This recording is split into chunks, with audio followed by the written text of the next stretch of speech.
Pasca ambruknya bangunan kubah Masjid Ittifaqul Jamaah Jalan Baru Gang 1 Kota Makassar, Minggu malam, Ketua DPRD Makassar Rudianto Lalo meminta peristiwa tersebut jadi pembelajaran kepada pengurus masjid di Kota Makassar untuk memperhatikan struktur bangunan masjid tua yang agar segera dibenahi.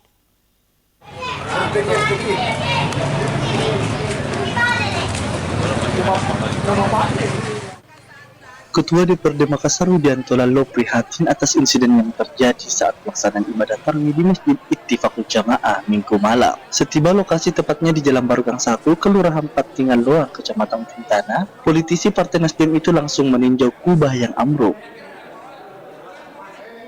Ketua DPRD Makassar Rudianto Lalo menyampaikan keprihatinannya atas musibah yang menimpa belasan orang di Masjid Ittifaqul Jamaah. RL janji akan memberikan bantuan untuk pembangunan kembali kubah masjid agar segera dapat berfungsi dan lebih kokoh. Selain itu, Rudianto Lalo juga menekankan peristiwa tersebut menjadi pembelajaran kepada seluruh pengurus masjid di Kota Makassar untuk memperhatikan keamanan seluruh struktur bangunan masjid yang sudah rusak agar segera dibenahi.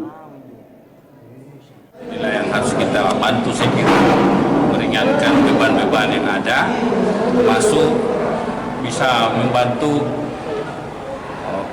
pengganti kubah yang